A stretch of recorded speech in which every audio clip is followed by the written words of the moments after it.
आगे आपको बयान सुनाता हूं मैं गृहमंत्री अमित शाह का। इंटरेस्टिंग बयान लगा इसलिए आपको सुना रहा हूं। ऋषिकेश में थे, ठीक मुझे करेक्ट किया सर ने।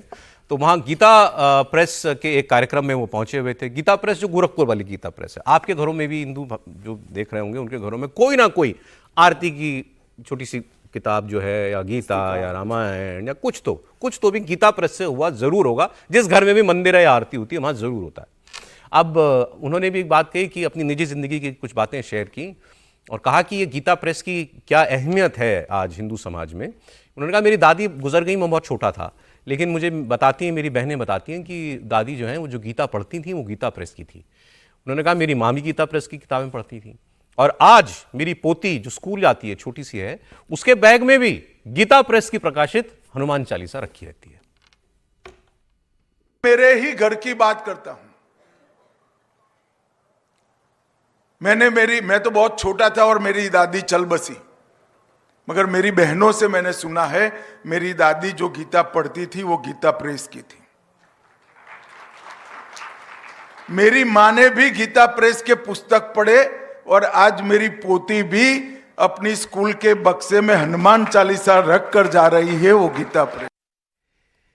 इस पर बात करते हैं योगी आदित्यनाथ का। प्रयागराज माघ मेले में एक बहुत बड़ा स्टेटमेंट आया है। अभी आप हमारे साथ रहेगा, वो बयान निकलवा के आपको अभी सुनवाता हूं मैं। तब तक हम जरा इस पर बात कर लें कि हिंदुत्व में वजन हिंदुत्व का कम ना पड़े, ये प्रयास सारे जारी हैं और अब इसमें कोई शक भी नहीं है। और अब धीरे धीरे मेरा तो ये मानना है कि मोदी जी, उसके बाद योगी जी, अमित शाह जी, ये तीन तो ऐसे धुरंधर हैं जो मतलब हिंदुत्व के मामले में कौन किससे आगे, ये तो आप कंपेयर नहीं कर सकते। देवेंद्र फडणवीस भी है। हाँ, मैं कह रहा हूं बीजेपी की सारी लीडरशिप। अब विवाद मत कीजिए ना, और हिंदुत्व पर बात कीजिए आप भी।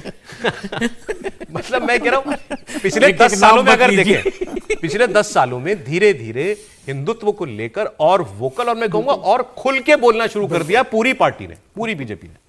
नहीं, मुझे लगता है कि भारतीय जनता पार्टी जब बनी 1980 से लेकर लगातार बोलती रही, और राम जन्मभूमि आंदोलन तो भारतीय जनता पार्टी का हमेशा मैनिफेस्टो में रहा है, खुलकर बात करती रही। लालकृष्ण आडवाणी तो रथ यात्रा अपने लिए निकाली, लेकिन 2014 के बाद जिस तरीके से प्रधानमंत्री मोदी ने हिंदुत्व को लेकर एक जो लंबी लकीर खींची है और खुलकर प्रधानमंत्री मोदी ने अपनी बात रखी, अमित शाह रखती है, भारतीय जनता पार्टी ने जिस तरीके से अपने आप को खुलकर हिंदुत्व की पार्टी और हिंदुत्व की बात पूरे देश में करना शुरू करा है, मुझे लग रहा है उसका एक असर अब पूरे देश में भारतीय जनता पार्टी का जो भगवाकरण पूरे देश के अंदर हो रहा है बहुत दिखने लगा। और अब जब भी हिंदुत्व की बात आती है तो कौन सी पार्टी नजर में आती है? भारतीय जनता पार्टी नजर आती है। हिंदुत्व की बात करना है तो कौन पार्टी करती है? भारतीय जनता पार्टी करती है।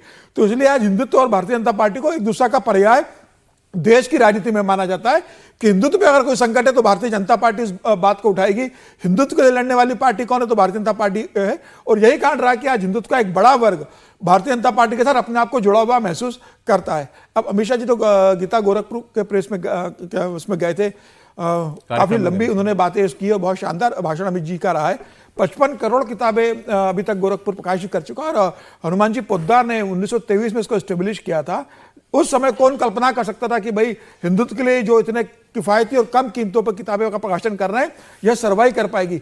इतनी सस्ते के घाटे में आज कोई इतनी कम कीमतों पे हालत ठीक हो गई बीच में थोड़ी। उस समय हालत खराब नहीं थी। उस समय यह कहा गया था कि 12 कर्मचारी को हटा दिया था तो यह कहा गया था कि भाई हालत खराब है, लेकिन इतने कम कीमत पर लगातार छापना और दुनिया में गीता प्रेस ने जिस तरीके से अपनी पहुंचाया, कल्याण उनकी मैगजीन जो है मासिक मैगजीन ऑनलाइन भी उसको 100 साल हो चुके हैं और लगातार वो बिना किसी रुकावट के चल रही है। मुझे लगता है एक बहुत बड़ी उपलब्धि है कि सनातन धर्म के लिए, हिंदू धर्म के लिए जो गीता प्रेस का योगदान है उसका सम्मान आज